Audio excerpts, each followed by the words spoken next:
It's Analysing Anfield, your tactics and statistical podcast here on the Blood Red channel. I'm Guy Clarke. Alongside me, our tactics guru, Josh Williams, as we bring you a debrief on the season that was 63 games, 2 cup wins, and heartbreak at the last. Josh, we've plenty to get into as ever. Of course, I'm subbing in for Dave Hughes. And, well, on the thumbnail, we've got Divock Origi. I normally say it's the Divock Origi role that I reprise for these situations. But as of next year, I'm going to have to come up with a new one, I think, aren't I? Yeah, Liverpool are going to need a new super sub, mate. But I think you can still make your performances in the shadow of Origi, the historic performances of Origi, because there's no better super sub, really, is there? No, certainly in honour of him. Right, today we are going to, as I said, debrief on the season. So much to get into. A mammoth campaign in which the Reds played in every single game they could. A few people on the outside, Josh, saying that last week was anticlimactic, of course, missing out on the Premier League title again by a point, and then the events in Paris on the pitch, seeing the Reds not win that Champions League title that many obviously had hoped it would be, number 7 coming back to Anfield. But I mean, kind of broad stroke, what was your take on the campaign? I think the campaign was brilliant.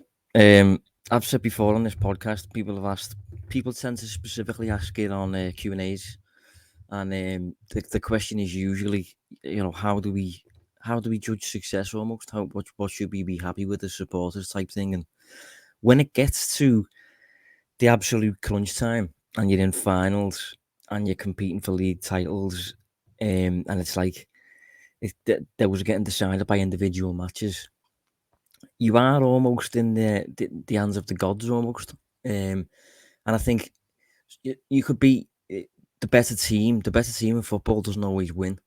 And sometimes you just open to variance. Randomness can happen. Referees can decide things. Penalties can decide things. So I think the bottom line is, as a club, as a team, the best you can ask for is to be competing for everything. And that's exactly what Liverpool have done up until the final day of every tournament. League Cup winners, FA Cup winners, competing for the Premier League title up until 10 minutes before the final whistle on the final day, and then Champions League final, you lose by 1 goal.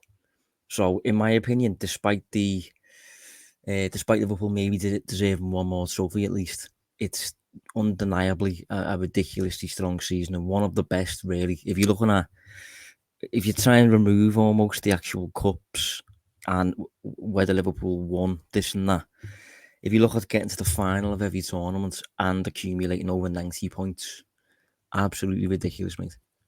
Yeah, well, that was what I said at the beginning of the season to anyone who would listen, that I didn't see it happening for a third year in a row that 2 teams could kind of go for getting 90 plus points. I just didn't see it. I thought whichever of Man City or Liverpool got to 90, that would be enough to win the title, especially coming back in. I think this year, you can look back at last summer now and say it was difficult to predict exactly what was going to happen, having had that year behind closed doors, exactly how the teams were going to react and how they were going to go. But for both of them, Man City and Liverpool, to go at it the way in which they did was an absolute credit to the 2 sides that have been built, these absolute Goliaths that now exist in the Premier League. But as you say there, it is a case, isn't it, of competing, being there to, I suppose in the end, people outside will say failure to an extent, but you've got to be there to fail anyway. And Liverpool played in every game possible that they could have at the beginning of this season. When Jurgen Klopp got the fixtures, in June of last year, and was pulling his hair out already at the amount of games that had to be crammed in here, there and everywhere, despite getting through in all of the domestic cup competitions, I don't think even he probably would have legislated or thought realistically Liverpool will be in every game, albeit that is definitely the aim, is to win every game as it comes. Yeah, exactly, mate. I've seen a few narratives emerge, daft questions saying things like, has Liverpool's season been a failure, and things like that. And it's just, when it gets to a certain level, as I said, it gets to fine details where you can control a certain amount, obviously, when it comes to football, when it comes to your season. And the amount that you can control really should put you into a position where you're competing and you're in with the chance of winning this, winning that. But as I said, it just gets to a point where you are almost just reliant on almost external sources to just help you out almost. Liverpool were a Rodri hand the ball away from winning the Premier League, which could have been given on a different day with a different referee. Liverpool were one extremely solid goalkeeping performance away from winning the Champions League, really, because in terms of the performance, Liverpool took, I think it was 24 shots against Real Madrid, faced 4 in defence, generated and expected goals of 2.4. Madrid posted 0.9. So Liverpool, in my opinion, did absolutely all that they could have possibly done to bring home a quadruple this season. And to be honest, I'd be surprised if I think we'll be waiting a long time before the team gets closer than Liverpool got this season. Yeah, there's a fine line, isn't there, between disappointment and failure. Now, I think you can say the last week in the end ended in disappointing fashion for Liverpool, given what we'd seen through the course of the season and building up to that, not to get either the Premier League or the Champions League. But it wasn't a failure because, as we say, they were in all of those games, and even the performance levels you say in the Champions League final was kind of above Real Madrid. Albeit, you mentioned there the XG, and it was something I wanted to pick up and talk to you about regarding the Champions League final. Were Liverpool's chances as clear and as strong, maybe as what kind of we think? Because like you say, there was over 20 shots, but that all of a sudden does creep XG up all the time. I know there was the first half one for Mane, there was the second half one for Salah as well. But Real Madrid, as you say, had far fewer chances, but it did seem that they kind of had a lot clearer presentable opportunities. Obviously, they had the goal that was ruled out for offside, and there were a couple of breaks they had where they didn't get chances, shots away, which wouldn't accumulate to their XG. But equally, they were still carrying a threat within the game, if you see what I say. Yeah, no, I think based on the opportunities Real Madrid generated, the shots that they generated, they probably were realistically going to score at least one goal from those. Vinicius's goal eventually was a tap in relatively.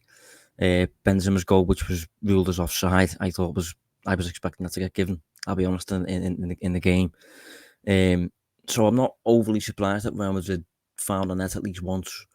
I just think on the Liverpool end of things, although you're right when it comes to the volume of the chances that you have boosting up the overall XG, I still think generally Liverpool generated enough whereby usually at least one of those would probably just creep in.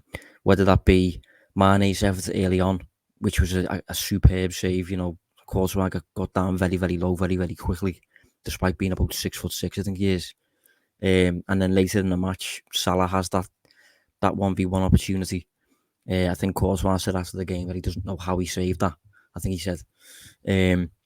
So although Liverpool didn't generate many clear-cut opportunities, as you say, and I don't think this is a case at all of Liverpool should have steamrolled his team and won the game 3-0 or anything like that. It's just a case of, on a normal day, one of those for Liverpool just usually would creep in, and that just didn't happen. If you replay that match 100 times, which is a general little principle that we tend to use with XG, if you replay that match 100 times, Liverpool generate the same shots, but do the finishing part again, they probably score at least once, or Courtois probably makes one fewer amazing save. You know what I mean? It's just one of those little things that you've just got to move on from and just accept that it wasn't your day, really. Do you think it kind of feeds into that mentality area? I mean, Jurgen Klopp, it was a thing that was mentioned in the pre-match press conference on Wednesday that just made me think, at the time, built into the confidence I had that Liverpool were going to win the game. Of Liverpool had been on this great run, certainly away from home, of winning every place they'd been to in Europe. It really had been a case of conquering all of Europe, looking to win that Champions League. But then you get to the final, you play a team like Real Madrid, and I suppose it's one of those things we can't always legislate for in the numbers, that mentality switch that Real have to through the course of their campaign. They looked dead and buried on a number of occasions, but they never were beaten. They always came back. And you kind of felt within that game, as you say, the XG kind of points to it, that Real were always going to have a say somewhere along the line. And the longer it certainly felt first half, Liverpool were really on top. And up until the offside goal, it was kind of they need to make this pay. They need to make it pay at some stage. And in the end, they couldn't quite do it. Yeah, well, there's just something about Madrid, especially this season, but especially in finals as well. They just seem to have a way of navigating them. And they've got those players who, and Liverpool have got them now as well, but Madrid especially have got these players who have just kind of been there and done it. And I don't know about you, I felt during the course of the game, the tempo just felt so slow. And it felt like a Spanish game as opposed to a Premier League game, which possibly favours Real Madrid in terms of what they're accustomed to. And I must say, I do remember when we recorded the show after Liverpool beat Spurs in the Champions League final a few years ago. And that day, the narrative was similar, but on Spurs' end. People were saying Spurs deserved to win, Spurs were a better team, and all that sort of stuff. And my reasoning then at the time was, although that might be true, in a one-off final, it's almost a case of your performance doesn't matter that much because you are purely there to win the game, however you do that. You can be as pragmatic as you want, whatever you do. You just have to win. It's just a game that you just got to win by any means necessary. And Madrid find a way of doing that every time. And as you say, they knocked out Manchester City, they knocked out Chelsea, they knocked out PSG. So I still personally, just based on what I've used to judge a football team, don't think they're the best team in Europe. Absolutely no chance.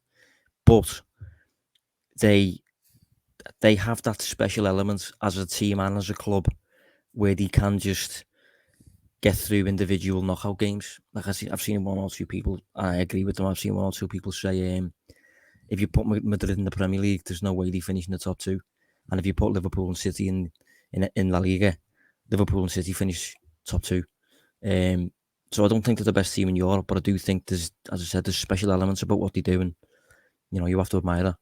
Yeah, I suppose it's the beauty of knockout football, isn't it? I mean, I say the beauty of when it's not gone Liverpool's way, but it is the case of winning the games that count, as it were. And Real Madrid do seem to be absolute experts in that. You mentioned there's been a few narratives since the season's finished that have been floating around, and one of them, Josh, is one that I'm quite frankly tired of, is the fact that Liverpool didn't score in any of the three finals they were in. Two of them, obviously, they won on penalties, but part of the competition rules that the game goes to penalties if neither side scores. But what's your take on it? Well, I had a look at this actually. Over the three finals, Liverpool posted about 61 shots, I think it was, which is about 20 per game. I know two of them went to extra time, but it's still in the region of 20 per game. In the Premier League this season, for a bit of perspective, Liverpool averaged 19 per game. So in that sense, there's nothing overly wrong with Liverpool's attack in these finals, at least. In terms of the shots that Liverpool generated, those 61 shots were worth about 6.1 XG, I think it was when I checked. So you'd expect to score about 6 goals from them 61 shots. Liverpool obviously scored 0. Now, I watched each final. I don't think the finishing was especially bad. I think there was some top saves in there. I think Liverpool were a bit unlucky at times. And this is kind of comes back to what I said at the start of the show. You're almost in the hands of the gods, really, when it comes to certain situations. And Liverpool generated more than enough to score, so there's nothing wrong with the attack. Goalkeeping performances were top. And as I said, if you play those finals 100 times each again, it's much more likely that Liverpool end up with closer to 6 goals than 0. So it's very much just one of them. Sometimes football is like that, and that's why sometimes I question what I'm doing, because it's why are we analysing this game that's just so capricious, so fickle in the way it changes, and it's just so unpredictable, and that's why we love it. But it can be harsh as well at times. Just thankfully, Liverpool got through 2 of those finals, winning penalty shootouts. Yeah, the random nature of it. Yeah, I have to say, I struggled to think back clearly to the Carabao Cup final. I do seem to remember Queven Kelleher with a brilliant save. I think it was to deny Mason Mount, but I don't think Luis Diaz and co could have done much more in the FA Cup final to score. And Diogo Jota had one that rolled just wide of the post as well. So, like you say, I suppose the narrative that goes around Liverpool didn't score in 3 finals is very misleading, but equally at the same time, it is that element of making sure they get over the line. And we've seen so many times, haven't we, with Jurgen Klopp sides that they might fail at one hurdle, but they come back the following year to rectify that. Now, whether next year they end up pulling off a quadruple, I highly doubt it. But equally, you do get the feeling, I'm sure, with the narratives that are being kind of woven off the back of losing the Champions League final and this fact there wasn't goals in the final for all three finals that Liverpool were in, that next time they're there, that will be lodged in the back of the mind and certainly something they want to put right. Yeah. I mean, possibly. I seen Klopp speak after the final, and he said something along the lines of when he last lost the Champions League final with against Real Madrid in Kiev, he felt a lot more low than he did this time around. And the reason behind that was because he feels like this team is going to come again. And in Kiev, he had faith that was going to happen, but he wasn't especially sure. And I feel similar. You know, I can take losses now in these big games more than I used to be able to a few years back. And the reason I can do that is because Liverpool feel like they're going to be competing in these on a pretty regular basis now. You know, lots of depth in the squad, going to add to the squad again this summer. And everything's staying in place in terms of, you know, consistency behind the scenes and the coach and the spine of the team and all that sort of stuff. So I think Liverpool are going to come again, and you don't really need too much to go differently in future finals to win games. I think Liverpool have done enough in each final to win the game. It just hasn't happened in one of them, you know, which is not too bad. But I think in future finals, as I said, Liverpool can just play exactly the same way as they have done this season, and they should win the games. I think Liverpool took 36 shots more than their opponents over the course of those three finals against Chelsea twice and Madrid once. That's the better team, really, but it just doesn't always work out like that. Yeah, no, definitely. I'm going to use that as a nice segue, though, of what you said there from Jurgen Klopp, of him saying that he has confidence that Liverpool will be back at this stage again, and that it does feel different to the defeat out in Kiev. And the reason I want to pick up on that and go with that is because, again, a lot of people have been saying now you look at the age profile of the squad, you point at Thiago, Henderson, Salah, Mane, Firmino, Andy Robertson, and say, actually, James Milner, is this an aging side? Is it now Jurgen Klopp having to rebuild his second great Liverpool side? But on the flip to that, you've got the likes of Konate, Jones, Elliott, Jota, Diaz. I mean, it seems to have been so well constructed, this Liverpool side, that at no point really is a sledgehammer going to be taken to it. The piece is all absolutely smashed out the way and a new side built. It feels as though, and this summer may well underline that actually Liverpool are already a couple of transfer windows down the line to refreshing and evolving the squad anyway. Yeah, that's it. Liverpool have now had Jurgen Klopp in charge for a few seasons now. Michael Edwards has been, you know, overseeing the squad for a few seasons now. Obviously, he's leaving this summer. But I think Liverpool now have reached a point whereby the squad is kind of perfectly managed. And you've got that really nice balance that you want between seasoned performers and really high potential kids who have world class potential but aren't maybe there yet. If I think of Premier League history, Sir Alex Ferguson was a master doing that, really. You know, he was able to bring through high potential kids and he was able to play alongside really established pillars like, you know, Rio Ferdinand and Roy Keane and people who he could trust, people who he could rely on to get them out of stick. And Liverpool have that now as well. You know, Ibrahim Konate, as you mentioned, 22 years old. St. Alexander-Arnold, 22 years old. And then you've got the likes of Harvey Elliott, who's 18. So you've got lots of high potential. I mean, Alexander-Arnold's not exactly a kid, is he? You know, he's been around the team for years now. So it's just a masterclass on squad building, really. And again, this summer, Liverpool will want to probably bring down the average age ever so slightly. And if you keep doing that gradually, window by window, you never really get to a point where you're too old. But Liverpool, as I said, just offered a clinic on how to build a squad. I suppose there is a risk, though, this summer, isn't there, that Michael Edwards is moving on. And Julian Ward, albeit has been in the building, now all of a sudden will be one of the key decision makers and power brokers when it comes to kind of retention and recruitment.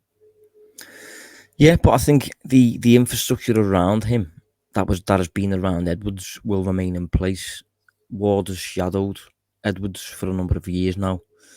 When I went to the StatsBomb conference at the back end of last year with Dave, Julian Ward was there with Michael Edwards. They were together. They were like a little gang basically. Ian Graham was there, and they were like a little team. So it will remain as is, I think, despite the change in personnel. I think that's FSG's general goal in general, really. Anytime somebody leaves, ideally there will be a man right behind them ready to step into his shoes to ensure that change isn't felt too drastically. Like I'm now personally of the belief that when Klopp leaves, I wouldn't be that surprised if Linders came in and just stepped into his shoes. I think if Ian Graham was to leave, I think one of his fellow nerds would probably step into his shoes as well. Edwards is left, and Ward is going to step into his shoes.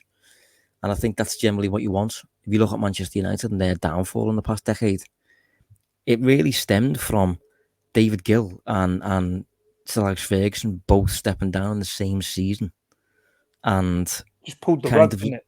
Yeah, it just left them in no man's land almost, and they had to rebuild the entire structure of the club on the fly.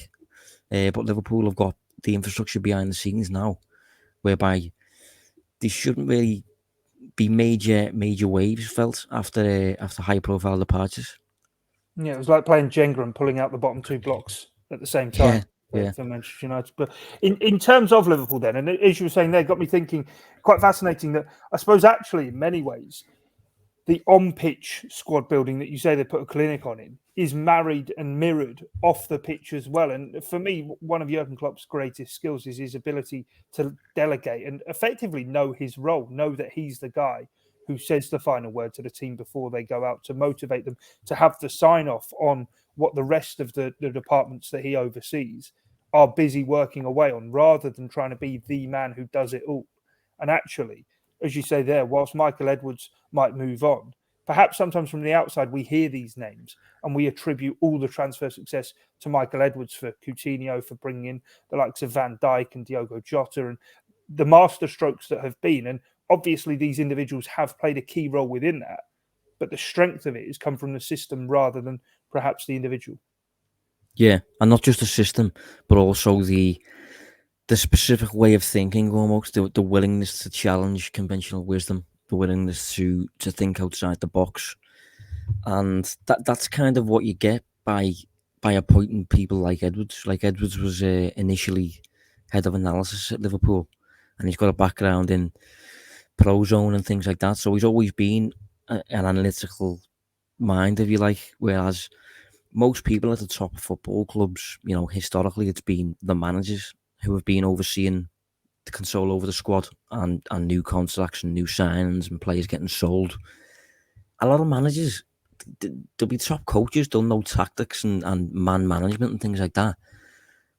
But did they have a clue about how to construct a squad? Did they have a clue about contract lengths, negotiations and all that sort of stuff? Have they even had enough time to delegate to that sort of thing alongside what they're doing in the normal job? Two managers come to mind in David Moyes and Sir Alex Ferguson, maybe, who have been top recruiters as well as managers. But a lot of coaches, a lot of managers now are just not particularly experts when it comes to building squads. Brendan Rodgers always comes to mind as one of those. I thought it was interesting a few weeks back. I saw that Yannick Vestergaard and Soumare are both up for sale a year after joining the club, and it seems to have coincided a little bit with Rodgers being there a few years back before Rodgers came in. Leicester's recruitment was regarded as one of the best in the league. So it's just interesting how these things work. But as I said, overall, I think Liverpool will be fine in the long run. Let's talk more then in depth about the squad building and changes that might be afoot. Certainly at the moment, the name on everyone's lips is Sadio Mane and what his future will offer. I mean, he said prior to the final that he would give an answer after the game in Madrid. That answer seemingly is still waiting. And as it hangs in the air, there's kind of an air of inevitability that actually he will be looking to move on to pastures new. And I suppose Michael Edwards moving on in the background and Sadio Mane on the pitch would be a huge change for Liverpool to deal with, but equally not something they haven't probably already set themselves and prepared themselves for. Yeah, well, I think it would be a change to deal with naturally, but I think Liverpool will deal with this by just keeping things exactly the same and filling those slots seamlessly. So as I said, Ward is, I hope, I mean, it's hard to know much about him, but Ward, I think, will be a clone of Edwards, essentially. He'll just go right in there. And I think Liverpool next season will hopefully find a clone for Sadio Mane. I think they already have in Luis Diaz, personally. I think Luis Diaz is as close to a Sadio Mane clone as you're probably going to get in many ways. And he obviously plays on the left of Liverpool's attack. So next season, if you was to play with an attack of Diaz, Jota, Salah, for the most part, front three, very, very little changes compared to what we've seen for Liverpool in the past couple of years. I know Liverpool have reported to also want another replacement for Mane in terms of another attacker. Be interesting to see how that works. But as I said, FSG in particular have just managed to establish this culture at Liverpool where they're not reliant on any individual, and that's really nice to see, considering the Liverpool before, where Sterling would leave, Liverpool would collapse. Suarez would leave, Liverpool would collapse. Torres would leave, Liverpool would collapse. So it's nice to see Liverpool have these contingency plans in place, and I think, although Mane is a big loss, I think Liverpool will be fine again.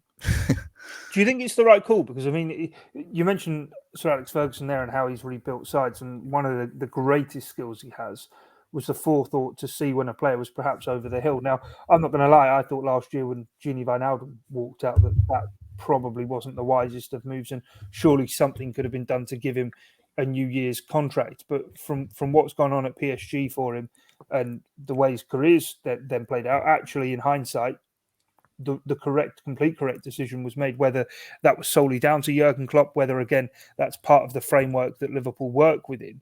Do you feel there's something similar on with Sadio Mane, or do you think it probably comes down to an economical thing of saying, right, he'll be demanding a top level salary, which we're not going to pay for a player who's over 30. Let's go and find the next person coming up and make the next superstar, who, again, we can get the same returns from.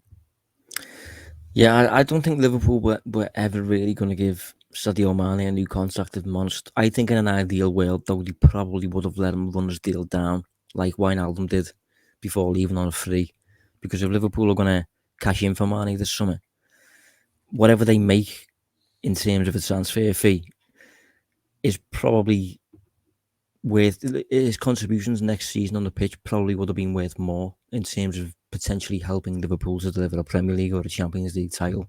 So I think in an ideal world, Liverpool would keep him for another year and then just let him go for free, which they seem to be doing with Firmino. But to lose him a year early for a fee, again, I don't think it's that bad. It's not the worst fee for a 30-year-old player. I think he is, with 1 year left on his deal. His prime is comfortably behind him, despite recent form. I think we've definitely experienced Mane's prime. And I'll be honest, a few months back, it wasn't that long ago, that I personally thought to myself, this player is declining. This player is not as good as he once was. And then he explodes on the back of Diaz arriving and Mane getting deployed through the middle. So, and Salah was the same. It's totally flipped when it comes to Salah. Up until January, Salah was Liverpool's top performer, running away with the Golden Boot. Second half of the season, he is a totally different player. Well, at least when it comes to his end product. I think if you look at his numbers across the board, they're generally identical in terms of what he was doing, in terms of chance creation, getting the ball into the penalty box and all that sort of stuff. But his actual end product, putting the ball in the net, was down. But I do think... you not see? I mean, for me, I look at it. I completely agree with what you say. I think Mane's prime to now has certainly been at Liverpool. But equally, I do look at him in the way the last 6 months have gone of him playing as a centre forward. And I'm in agreement. I thought on the left-hand side he was beginning to decline. But how he's played as a centre forward, to me, I sort of see similarities to a player like Jamie Vardy, for example, who actually with Mane if he can play in bursts and on the shoulder and just conserve energy, and much like how Cristiano Ronaldo moved himself into being a centre forward from a wide attacking forward, to then just play in moments within games and really, I suppose, refine exactly the parts of games and matches that he does have his involvement and get goals. Now, maybe that's away from Liverpool's pressing style. I'm not sure, but I see Mane far more adaptable to doing that and becoming that player than Mohamed Salah, for example, because when he's gone through the middle, he's never quite convinced, and yet out wide, he flourishes off having that space and that time on the ball, which just as he ages, you wonder if he'll be quite as dynamic as he is now. Well, I think if Mane's leaving this summer, I think Liverpool will probably be in the market for a central presence more than anything else. Because Diaz is comfortable on the left, Salah's comfortable on the right. I know Jota can play through the middle, he's done so fairly comfortably.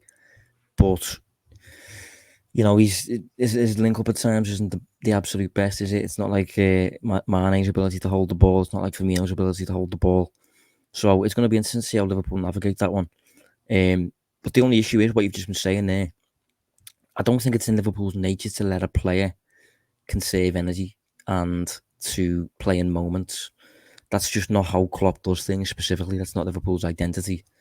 And I think if you keep players beyond their peak level of performance to an extent where they start to be able to do that at your club, especially if there's three of them, you just will gradually decline as a force. Yeah. And you have to, it can be difficult at times, but you have to remove sentiment from the process. And that's why it makes so much sense for Liverpool's model to work the way it does, rather than Klopp making these decisions, which would have been traditionally the case, because Klopp has naturally sentiment attached to these players. Wijnaldum, Lallana, he owes so much to these players, Mane as well, Firmino, that he would probably want to keep them, but the decision is taken out of his hands because it's Klopp's influenced by bias in this situation. Yeah, and although it is difficult to go through with, you have to accept that these players are over the hill almost, and you have to cut ties before Liverpool suffer that decline. So it is difficult. It's not a nice thing to go through, but ultimately, long term, it does make sense, and it ensures that Liverpool refrain from dropping off at any point. So Liverpool don't suffer any decline, and you just keep performance to a certain level as normal. Yeah, completely see what you're saying, and agree with you there. And so, I suppose next question is, in terms of the attack, are Liverpool, do you think, going to go down the route where there is such a traditional front three? There are three nailed on forwards within the squad, like there have been through the first half of Jurgen Klopp's reign?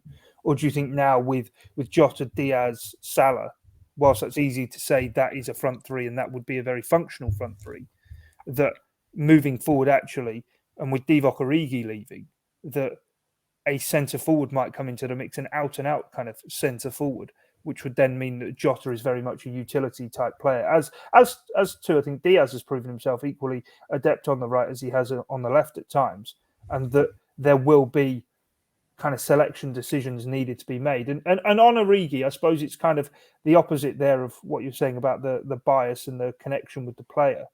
That actually, if there was a 27-year-old forward of the calibre of Divock Origi available on a free transfer this summer, surely Liverpool would very much be sniffing around and looking and think he would be a very sensible option to have within the squad. But given the service he's given to Liverpool, Jurgen Klopp quite happy to not stand in his way and say, yeah, you go and find yourself regular playing time. Yeah, well, I must admit, I am very intrigued to see what Liverpool do this summer, because this more than, I mean, it feels like a really difficult summer actually for Ward to navigate, considering this is first on his own, at least, or supposedly is. It's a difficult one for him to navigate because it's a proper crossroads summer, I think. Previous seasons, there's been a lot of talk of, are Liverpool going to sign a proper striker finally? Are Liverpool going to change formation to 4-2-3-1? That's generally been a running narrative, but it's just neither of them have ever happened. Liverpool have always kept 4-3-3, and they've always retained the purchase of forwards as opposed to strikers, if you know what I mean. Yeah. I still think that will happen personally. I would be surprised if Liverpool move away from 4-3. I'd be very surprised, actually. I'd be surprised if Liverpool signed a traditional striker as well. It's possible now more than ever because of this crossroads moment where you can potentially change tact a little bit, where you can go in a different direction. It feels like the moment to do that if you're going to. But I still think it makes sense for Liverpool to stick with what they've been doing, essentially, because it's so effective. Liverpool have really nailed the type of profile that they like to sign. You can be so fluid in attacking areas if you haven't got that traditional marksman who's occupying the box all the time. But it just depends who Liverpool deem to be the best available player they can get in attacking areas. Like, I've seen some really strange links to Harry Kane and Son Heung-min, players like this. So it seems to be a case of Liverpool are really open-minded when it comes to this one. I think it could be a case of, similar to Thiago, Liverpool don't really put an age criteria on this move, and they just kind of get, I mean, within reason, obviously, but they just kind of get a top attacker to fill a void, whether he be 29, 22, 31. I mean, maybe 31's pushing it, but I think it's going to be really interesting to see how Liverpool do this one. And the way we can usually follow a certain theme, it's going to be 4-3-3, it's going to be a forward, it's going to be someone who's under 26. This one feels like it's those Liverpool are less within those confines this time around. Liverpool are free to do what they want almost. So you reckon 33's out of the equation? I have a feeling you're asking me that for a specific reason. Yes, a certain man at Bayern Munich. Yeah. Yeah. I have thought about that one actually. It's an interesting link, but I don't know. I really don't know. Jurgen Klopp has said in the past that Lewandowski has been the best player that he's managed. I mean, he will turn 34 in August. I personally can't see it, but I know a lot of people are getting excited about the potential of it happening. But equally, I suppose that could be a way that they go. Is buy in a real short. I know it doesn't really feed into what Liverpool do, but make sure they get even a short-term option until the specific long-term option that they want to invest in is, because I can see a scenario where Sadio Mane gets sold, that money is invested into Mohamed Salah's new contract, and a new forward brought in is a complete separate purchase and investment into the future of the Liverpool forward line. Now, whether that needs to be done in two parts of Lewandowski is the short-term option for that can do a season, 2 seasons, until the likes of maybe they see how Adeyemi gets on at Dortmund, or there's another player who comes through the ranks somewhere else around Europe that they have their eye on and go, yeah, you know what, we'll wait for this player to be ready. In the meantime, let's have a short-term option. Yeah, I can see what you're saying, and there's definitely enough there where people could make a case for it.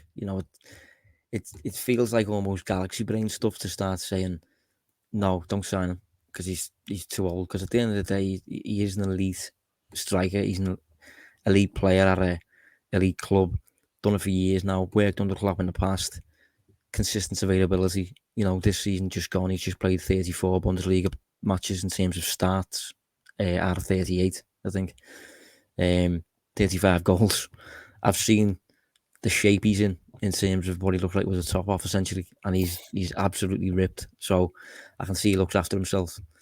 But I think he might be a bit too old, if I'm honest. Yeah, I agree. But at the same time, as I said, this does feel like a window where Liverpool are less within the confines of their traditional approach, and I think Liverpool are more open-minded than ever for this window. And I think what they seem to want to do is pretty much poach the best player for from a team in their neighbourhood almost. Like the links to Son and Kane, I think, are really interesting. When I was at StatsBomb and Ian Graham gave his talk, he showed a bar chart graph, and it was the goal difference spread of each club in the Premier League, the goal difference spread of each team. And he used an example to capture what he meant. So he said, say, for example, in Manchester City, you've got the spread and you had like a jump at the top of the bar, if you know what I mean. This is hard to explain, but what that meant was City have one outlier when it comes to adding goal difference to their team. And that one outlier, I assume, is Kevin De Bruyne or Sergio Aguero or whoever it would have been at the time. He then said Spurs have two outliers. Immediately, I think Son and Kane, without question. And I think the fact that Liverpool have been linked with Son and Kane, I think, is interesting. Liverpool supposedly tested the water with Haaland, supposedly tested the water with Mbappe. Again, they're going to be the outliers for their team. So I think Liverpool might navigate this by just picking up the outlier of one of Europe's top teams almost to fill this void. Robert Lewandowski, I'm assuming, would be the outlier for Bayern Munich in terms of adding goal difference to the team. But he's 33, so I don't know. It's going to be interesting to see how Liverpool do this.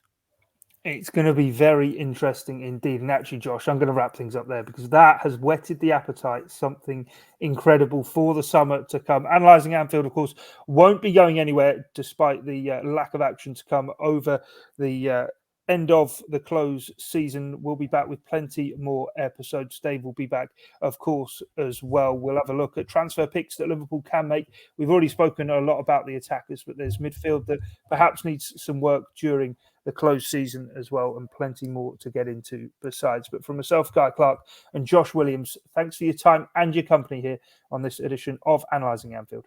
It's bye for now.